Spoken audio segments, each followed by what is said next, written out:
Medical সেই বুয়েটের ছাত্ররা, এই বুয়েটের ছাত্র কারা? সর্বোচ্চ মেধাবী। এই সর্বোচ্চ মেধাবীরা যখন খারাপ সোহবাতে যায়, তারা মেধাবী থাকে, এরা খুনি হয়ে যায়। জাহাঙ্গীর ইউনিভার্সিটিতে 100 ধর্ষণ করার পরে কারা সেঞ্চুরি পালন করেছিল? এই ছাত্ররা, ইউনিভার্সিটির ছাত্ররা।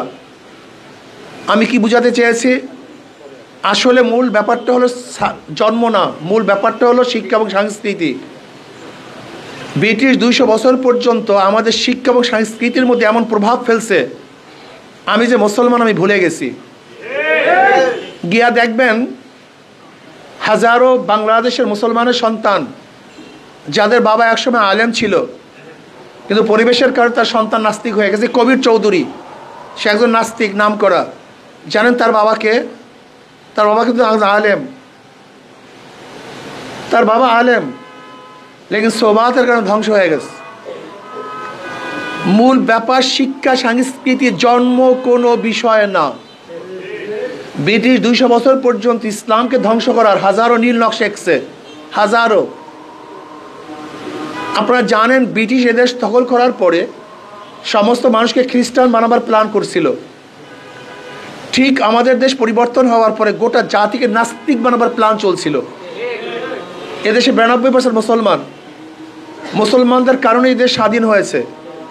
ভারত থেকে 47 আমরা কেন আলাদা হয়েছিলাম? ইসলামের কারণে, অন্য কোনো কারণে নয়। যদি 47 ইসলামের কারণে আলাদা না হতাম, কিয়ামত পর্যন্ত আন্দোলন করলেও ভারত থেকে আলাদা হতে পারতাম না। আপনারা জানেন হায়দ্রাবাদ তখন স্বাধীন ছিল, কাশ্মীর স্বাধীন ছিল, কিন্তু হায়দ্রাবাদকে আবারও ভারত দখল করে নিয়েছে, কাশ্মীরকে ভারত আবারও দখল করেছে। যদি আমরা স্বাধীন না থাকতাম, ভারতের সাথে সংযুক্ত থাকতাম, তাহলে আন্দোলন করতে পারতাম, কিন্তু স্বাধীন হতে পারতাম না। 47 ধর্মের কারণে এদের স্বাধীন হয়েছিল, একমাত্র ইসলামের কারণেই। ঢাকা ইউনিভার্সিটি নওয়াজ সলিমুল্লাহ রহমতুল্লাহ আলাই জমির উপরে এখন অবস্থান করতেছে। 600 একর জমি তিনি ওয়াকফ করেছিলেন। তৎকালীন সময় হিন্দুরা বারবার বাধা দিয়েছিল, 41 বার ব্রিটিশ সরকারের কাছে দরখাস্ত করেছিল যে বাংলাদেশে ঢাকাতে কি না হয়, ইউনিভার্সিটি না হয়। কেন? এমনকি গড়াইয়ের মাঠে রবি ঠাকুরের সভাপতিত্বে সেখানে আন্দোলন হয়েছিল, ঢাকায় যে ইউনিভার্সিটি না হয়। ওদের কি দাবি ছিল?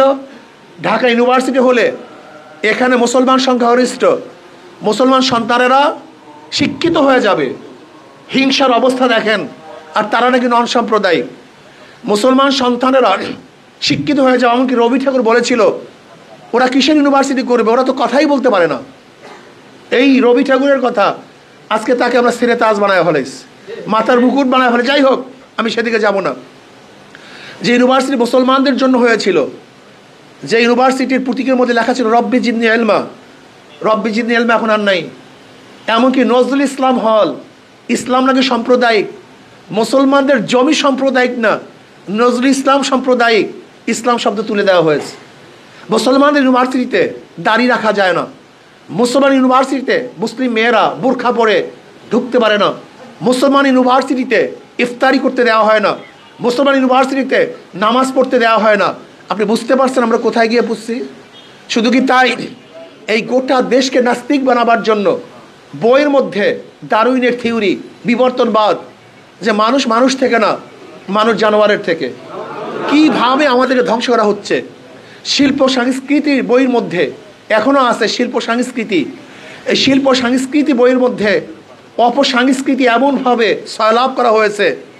একটা মেয়ে কীভাবে ড্যান্স দিবে, কীভাবে নাচবে, কীভাবে গান গাবে, কীভাবে হাত ঢুলাবে, মাজা কীভাবে নাড়াবে, মাথা কীভাবে ঝাঁকুনি দিবে, গায়ের হলুদের নাচন কি, বিবাহের ড্যান্স কি, সাধারণ ড্যান্স কি হবে, কর্ণাটকের ড্যান্স হবে না দিল্লির ড্যান্স হবে না ক্যালকাটার ড্যান্স হবে, এই সমস্ত ড্যান্স হাতে নাতে আমাদের মেয়েদেরকে শিক্ষা দেওয়া হচ্ছে আমাদের বইতে বর্তমানে।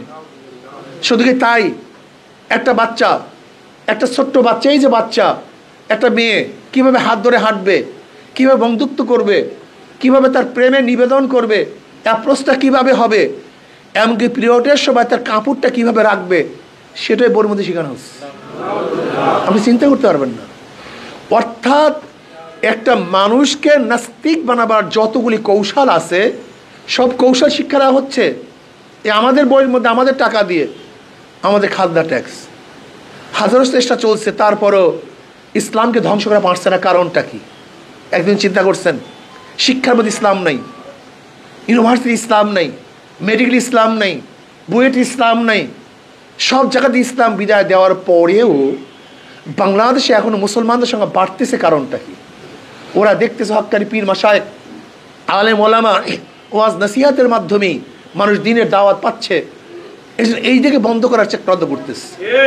যাই হোক, আমি যেটা বলতেছিলাম, শিল্প সংস্কৃতি বইয়ের মধ্যে যে ইসলামী বিদ্বেষী শিক্ষা দেওয়া হচ্ছে, এর থেকে আমাদের বের হওয়ার জন্য ইসলামী আন্দোলন বাংলাদেশ হাজারো চেষ্টা করতেছে, করবে ইনশাআল্লাহ। ইসলাম ছাড়া কোনোদিন শান্তি আসতে পারবে না। 47-এ বৈষম্যের দুর্গের বিরুদ্ধে আন্দোলন করেছিলাম, ব্রিটিশদের বিরুদ্ধে বৈষম্য আন্দোলনের বিরুদ্ধে আন্দোলন করেছিলাম, পাকিস্তানিরা আমাদের সাথে বৈষম্য করছে থেকে 71 আন্দোলন করেছিলাম। আবার 2024 5ই আগস্ট এই বৈষম্যের বিরুদ্ধে আন্দোলন হয়েছে, কিন্তু বৈষম্য দূর হয় নাই, হবে না, কিয়ামত পর্যন্ত না।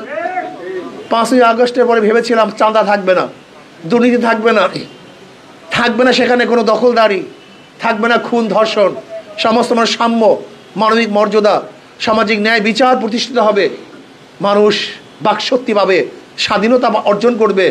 কিন্তু গতকালকে দেখছেন এই যে মৌলভীবাজার বাজার, যেটা সবচেয়ে বড় মার্কেট মৌলভীবাজার, সেখানে সমস্ত ব্যবসায়ীরা মিছিল করেছে চাঁদাবাজির বিরুদ্ধে। এই চাঁদাবাজ কারা? এই দখলদার কারা? একদিনও চিন্তা করছেন? শুধু চাঁদার চেহারা পরিবর্তন হয়েছে, কিন্তু চাঁদা বন্ধ হয় নাই।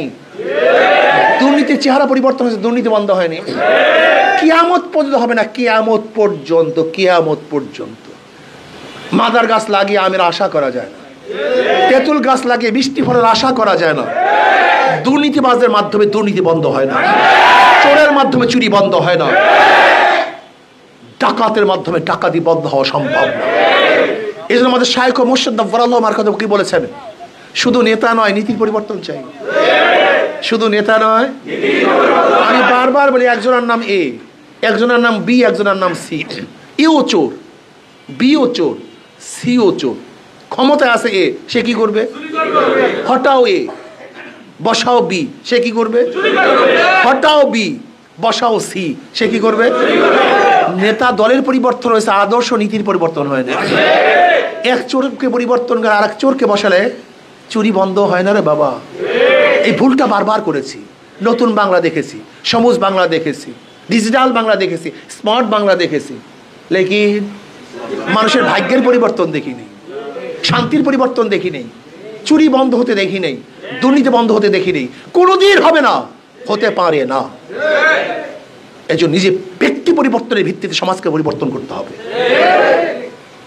ইসলামী আন্দোলন বাংলাদেশ প্রথম ব্যক্তিকে পরিবর্তন করতে চায়। নবী আলাইহিস সালাতু ওয়াস সালাম 13 বছরে কিছু ব্যক্তি তৈরি করেছেন, কিছু ব্যক্তি তৈরি করেছেন। 13 বছর যুদ্ধ করেন নাই, কিচ্ছু করেন নাই, কিছু ব্যক্তি তৈরি করেছেন। এই 13 বছর ব্যক্তি তৈরি করার পরে গোটা দুনিয়াকে ইসলামের হুকুমাতের মধ্যে নিয়ে আসছেন, গোটা দুনিয়ার মধ্যে দ্বীনের আলো ছড়িয়ে দিয়েছেন। ইসলামী আন্দোলন বাংলাদেশ কিন্তু ব্যক্তি তৈরি করতে চায়, যারা আদর্শবান, নীতিবান, চরিত্রবান, দুর্নীতিবাজ না, ধর্ষক না, জালেম না, খুনি না, যাদের কথা এবং কাজের মধ্যে মিল থাকবে, ধোঁকাবাজি করবে না, মিথ্যা কথা বলবে না, জুলুম করবে না, অত্যাচার করবে না, অবিচার করবে না, ইউসিরুনা আলা আনফুসিহিম ওয়ালাউ কানা বিহিম খাসাসা, নিজের চেয়ে ভাইকে প্রাধান্য দিবে, যারা মানুষকে সেবা করবে, খেদমত করবে, যারা ইবাদত মনে করবে, মানুষের কাছে কাছে যাবে, দুঃখ দুর্দশায় কাছে দাঁড়াবে, জুলুম অত্যাচার করবে না, অবিচার করবে না। এরকম কিছু মানুষ যদি তৈরি হয়ে যায়, তারা যখন নেতৃত্ব প্রদান করবেন, তখনই বাংলাদেশ তারা জান্নাতের পরিবেশ হয়ে যাবে। সাম্য, মানবিক মর্যাদা, সামাজিক ন্যায় বিচার প্রতিষ্ঠিত হবে। সাম্য, সবাই সমান, কুলি, মজদুর, তাঁতি, কামার, ঋষি, চামার সবাই সমান। আশরাফুল মাখলুকাত, মহিলা পুরুষ সবাই সমান। মুসলমান, হিন্দু, খ্রিস্টান, বৌদ্ধ সবাই বাংলাদেশের নাগরিক, সবার অধিকার সমান, সবার অধিকার, সবার অধিকার সমান। আমরা প্রত্যেকের অধিকার বাস্তবায়ন করতে চাই। ন্যায্য অধিকার প্রতিষ্ঠিত করতে চাই। মহিলা পুরুষের মধ্যে সম অধিকার নয়, আমরা ন্যায্য অধিকার প্রতিষ্ঠিত করতে চাই, ন্যায্য অধিকার বাস্তবায়ন করতে চাই। শুধু সমান না, ন্যায্য। আমার মা সমান অধিকার চায় না, 1000 গুণ বেশি অধিকার চায়।